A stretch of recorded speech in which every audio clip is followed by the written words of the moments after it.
What's shaking? Hey, we're back. You're back with me. I'm back with you because that's where we are right now. You are listening to this because you want to learn some things. And today we're going all in.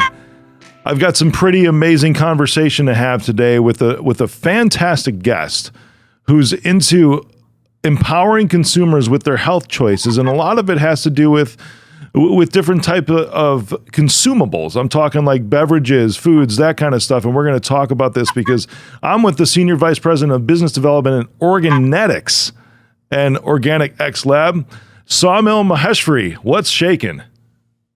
Hey, Rick. Thank you so much for having me on the podcast and the show. Saumil, I'm so glad you came on today, man, because, last week I was filming this TV show and it was awesome because they had so many fantastic sponsors, right? And just, there were energy drinks, there were organic cold brew coffee drinks that were in, prepackaged containers, I fell in love with these midday bars that is like, and the reason I fell in love with them because of like, it's all good ingredients. There's nothing that makes you bloat. Everything that's in there is organic. It's all plant-based. It's like a chocolate-based thing too, but it was good protein, good fiber. Obviously, when you look at me, it's like I care about my nutrition, and how it affects my body. Dude, you've got to be so pumped to be in this industry. Oh, absolutely. Absolutely. I've been in the industry for more than 10 years now. And with the pandemic, with COVID and all, the real answer was that you need to be healthy. And the best way to be healthy is make sure you have proper nutrition, make sure you're staying healthy, exercising, all those things. And so the last 2 years have just proven that. Yeah, man. So how do you choose good products to get involved with? Because these are not products you're creating yourself, right? You're developing supply chain and distribution platforms for a lot of these products. That's right. So when we take a look at different products, different agriculture, different fruits, crops, we take a look at the science behind it. We dive in. We look at what's in the berry, what's in the crop, what different compounds are in there, how it affects your health, what's beneficial. And sometimes what are the toxins? What's not good about the product? So what do we bring that down? And how do we do that? And then, of course, it's a huge deal for us to make sure that it's a sustainable supply chain, that we're bringing value down to the farm level. And so how do we make sure that we can build from there and scale it for the mainstream or the mass consumers? And so all of that plays a role when we're establishing the supply chain. And at times, we will invest into the supply chain itself to make sure that we're doing it right. So it's a process. We have our drawing board, much like the one behind me, and we dive into it. Man, that's awesome. There's something that you mentioned all the way down to the farm level, and I want to make sure we hone in on that for a second because it's easy to just breeze right past that, but I think that's really the power of what you're doing. Because, there's so many new products, beverages, consumables that come to market every single year, right? But they're not farm level involvement. Oh, yeah. Absolutely. You have to go down to the farm level, whether it's our indoor farm that we do with organic functional mushroom ingredients or the outdoor farms that we use all the way across the world in New Zealand and Tanzania. We have to go down to that farm level. That's where you can build your first level of trust. That's where you can build your first level of value to the supply chain and make sure that you can scale from there. So with Aronia, working with Blake Johnson, that's been phenomenal with his farms in North Dakota. I do not think I'll visit that in December. I did. I would hope not, man, especially being from California, dude. That's a bad place to go. Oh, yeah. I did that in Wisconsin. My wife and I, so my wife works with me. We went in Minneapolis in December, landed in 2 feet of snow, and then went across to Wisconsin midway, where we had a sunny 60-degree day after the snow. People thought we Californians brought in the sunshine. And then the next day was a tornado watch with less than 20 feet of visibility. So I'll spare myself next time. I'll go in the summer. Yeah, no kidding, man. It's interesting. Being from Chicago too, we get that diverse and wide swings of weather in just those 24-hour periods too. But it does not get as cold here as, I mean, it gets cold, but not as cold as like Minneapolis or North Dakota, man. That brings on an interesting thought, and I'm curious about this because I've never had this conversation with anybody that's involved in like farm level supply chain and distribution before. How do you project how much product you can make? Because obviously there's seasons for these. You know, if it's Aronia or any other kind of product that is farmed, there's obviously seasons for these. So how do you make sure that that supply chain is sufficient enough to carry a product through the entire year? Because you just don't pull them out of stores once December hits. No, great question. It is tricky, and that supply-demand balance is really tricky. And again, one of the lessons from the pandemic is supply chains can be a nightmare. You can have shortages left and right. You really had to plan for it, and even when you plan for it, things will happen. So that's the name of the game. But we try to match the demand forecast. We know with our position as both a raw material supplier as well as this platform for building these supply chains, we get to have a bird's eye view of what the demand side looks like over the next month, next 12 months, next maybe 18 months. And we get to look at how our supply and how the next season will look like. And so sitting in between, we get to get a good view, a good idea. Now, things can go really good. It can become we can say viral, I guess, but I don't want to say it with the whole pandemic thing. So maybe you can say things go really well, it explodes in the market, and then we're left with a shortage. But we're going to be honest about it and say that we're not cutting any corners. And if there is a shortage, we'll try to meet with it as best as we can without cutting any corners. And other times we may overestimate because maybe the market just isn't there yet. And it's going to be there, but maybe not yet. And so sometimes we have a little surplus. And so we had to deal with that at times. But it is tricky, Rick. That's tricky, Rick. I don't know if I was ever called that in my life, but it was just an interesting phrase that you said right there. You think of all the other supply chain issues. You brought it up, right, over the past 2 years. And I'm curious, obviously food is something that we're seeing these days. There's a lot of farmlands that are starting to really go away. And it's kind of sad because, I mean, we're starting to produce more synthetic foods. And while I'm actually excited about some of those, especially if it comes to good foods, and good products that could come to market too. I mean, who knows? Maybe cloning at some point, we could actually clone an Aronia berry, and have it produce the same things. There's a lot of cool tech that's out there to provide good, sustainable foods in that type of thing. But farming is like one of the backbones of this country. And how do you see that affecting a lot of the products that you have right now with farmers just really like hanging it up and saying, you know what, I'm done farming? Oh yeah. There's so many things that happen with farming, and you really got to feel for some of those things. I mean, you drive through California, through Bakersfield and the Central Valley. There's a lot of dust bowls out there. Yeah. And it's just like the movies. You have these little dust bowls just coming across the 5 freeway. And it's just because of water shortages, droughts, and so on. So you really do feel for that.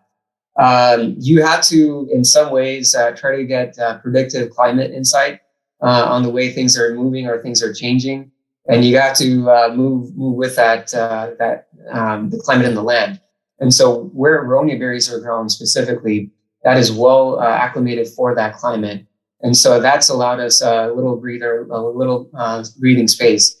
Other ways, Rick, what you just said about the cool tech and food and agriculture, we are definitely on that forefront. I mean, our mushroom ingredients that we're using and our mushroom partner, Sempera, also in California here, they're doing indoor farming for mushrooms, so completely isolating from the climate and the ecosystem, nice. Making sure we take good use of that space, even the vertical space. And some of the proteins that are coming out with mushroom proteins that can mimic meats. It can, I wouldn't say substitute meats because that's your thing. If you're vegan, you're vegan. If you're not, it's up to you. But that the protein and the taste that you can get with these mushroom proteins and the texture you can get is phenomenal. And that's all cool. Of that is no water wastage, no emissions. It's incredible. Dude, I love a good Portobello Burger. No joke. Yeah. Now the Impossible Burger, I'm sorry, but that thing is just messed up. You put beet juice in that thing. There's so much junk in that thing. It's touted as this healthy alternative just for vegans or plant-based diets. And I tried one time, and I'm looking at this thing, and I know this isn't you, but I'm actually complimenting you because you're going all the way down to the farm level rather than trying to put something in this package to make it mimic something else. Anytime you have to make something look like something else, that is not a good thing. That's what I think so. Yep. The thing bleeds. Have you ever had one? Have you had an Impossible Burger? Yeah. What do you think about it? I mean, I bite into it. I taste beef, but I'm like, this isn't beef. Why is there red stuff coming out of it? Well, there's beet juice. Why should there be beet juice to make it mimic this thing? Anyways, I'm going on a rant now. No, you're right. There's a lot of junk in there and high sodium. It's definitely not healthy. No, it's not. And most of the protein in that is legumes too, Oh man, which they cause havoc on your digestive system. Anyways, back to we had our little segue and our little rant about Impossible Burgers and all that. Dude, I'm excited for what you're doing, because I'm hoping that we can continue to accelerate in this country by things like you're talking about your mushroom supplier, like what they're doing, your mushroom partner, and start to bring some of these things back to almost like a new modern age of agriculture. And you're seeing this a lot being applied to like hemp production and those things. But what about regular crops? Where do you see the farming industry going with regular crops? I'm not talking Aronia and all those special things, but you're in the thick of it, man. What about corn? What about soybeans? What about all the traditional type products? Yeah, no, great question. Ag tech is on the forefront. The way that we're going to feed 7 billion people more, counting more and more over the next years and decades. It's a huge deal. On top of that, you got folks like Elon Musk talking about international, or what do you call it, interplanetary expansion. So you're going up on the space stations on Moon and Mars and so on. And how are you going to bring that food supply chain with you? So that tech is definitely important. At the same time, you can't forget about the everyday crops that you use. Who doesn't love a good corn, especially on like July 4th or at any point? But you gotta keep in mind that there's a huge agricultural belt in the Midwest and across America that's feeding not just us Americans, but also exporting out of America. Right on. And so that's a part of the economy, part of the GDP. So we had to make sure that we stay in tune with that. Unfortunately, with the way sometimes climate moves, you got to adapt to it. Sometimes that means adjusting your land, going out there, maybe moving northward, maybe moving south, closer towards the equator, things like that. You have phenomenal satellite technology. You have phenomenal predictive insights now into what will happen. Then you got crop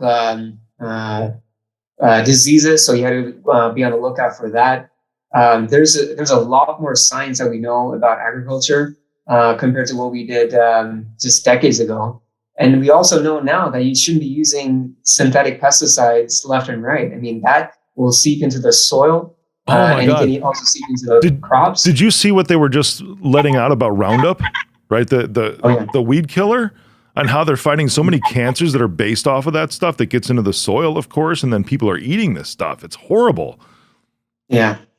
It is completely messed up. And on top of that, sometimes that damage, you might not see it happen right there in a year, maybe 5 years. Sometimes that damage from that pesticide or fertilizer, synthetic fertilizers, might be years later, and sometimes even a generation later. I mean, you'll have at times, and there's been cases and instances of this, kids born with defects because of exposure to this. And so you just, for us, it's about organic. So we stay with USDA Organic when possible, try to minimize the use of any sorts of pesticides or fertilizers where possible. So that's been our motto, really, just to make sure it's clean, it's ethical, something that we can. There's also this talk of regenerative agriculture. So you're giving more back to the environment or the agricultural land than you took away from it, rather than just sustaining it. So these things are happening today, and it's That's just cool. exciting. That's awesome, man. What I don't like, and then I'll get into what I do like, because I like what you're saying. I like your mission that you're on, the vision of the entire company that which is a family business, as you said, which is freaking phenomenal too. But just everybody who just touts, just eat organic, save the plants and all this other, I'm just going to call it bullshit, because they're just saying it to say it. That's literally it. And they're not doing anything about it. Was what you're talking about. You're getting down into it, man. It's phenomenal. And I can get behind something like that. Just because the sustainability of what you're doing is going to set the tone for ag tech and agriculture as a whole for this country for generations. Oh, absolutely. Thank you so much. It's exciting. Being a family business, family company, sometimes you have contentious dinners. Not going to lie. You're on the dinner table. No, that never happens with family. I know, I wish. But we go through with it, and just the change that we're making or trying to make, at least, it's there. And yeah, you got a lot of, like you said, some bullshit out there. So you have to narrow down what's going on. Sometimes you take a look at a little label or a little marketing spiel and you say, oh, wow, like I can stand behind it. But hold on a second, what's really going on? Are you diving into it?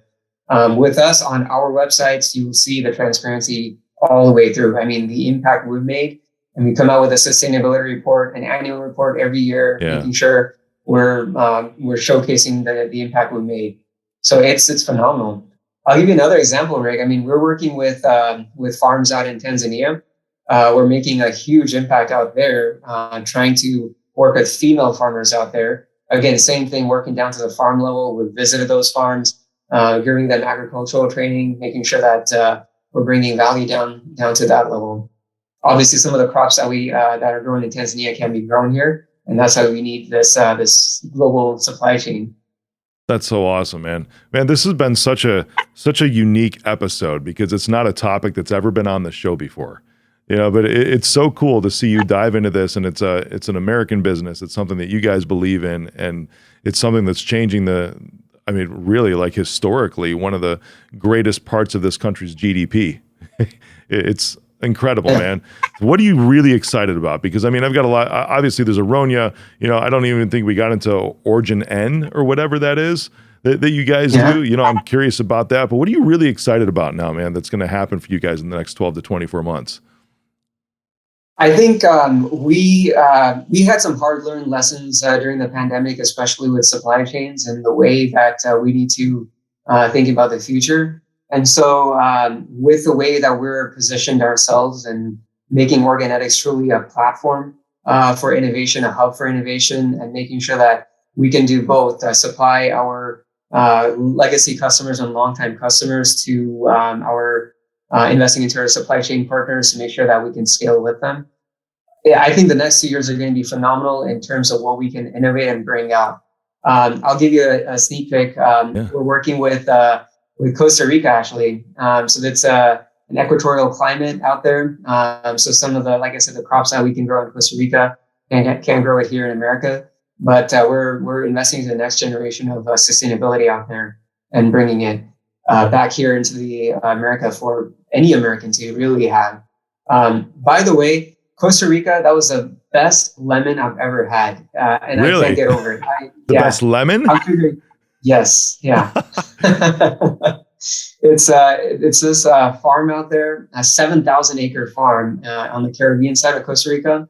And it's near the city called Lemon. And that's one of the best lemons I've ever had. I can't get over it.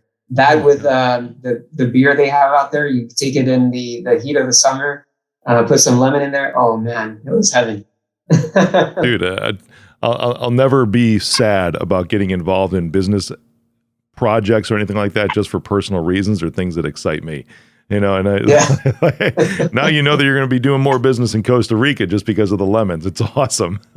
That's cool, brother. So let's end with this because The show is, for entrepreneurs or those who are aspiring to be some at some point. Maybe they're entrepreneurs right now. They're doing good things for people they work for. They're making a lot of money, trying to make money for other people.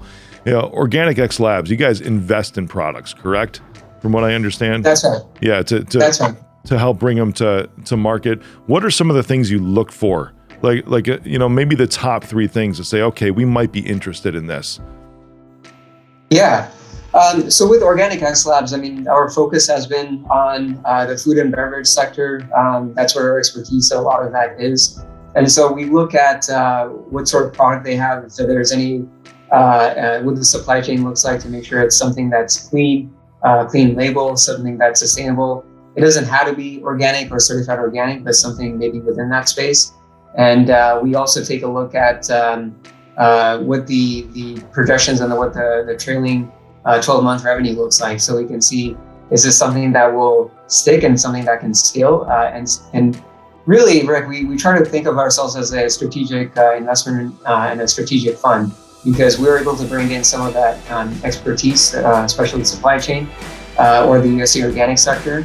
And the other is that we can also try to connect them within our portfolio of companies or within the industry to make sure that they can scale. So these are some of the things that we love looking at. And of course, some of the ideas that American entrepreneurs have, it's phenomenal. I love this country, the entrepreneurial spirit that's in this country, the ideas that some people have. I can go on and on. Man, I appreciate that's a perfect spot to end this episode today, because American entrepreneurship is something that's really going to continue to drive this country, the innovation that we have in agriculture and beyond.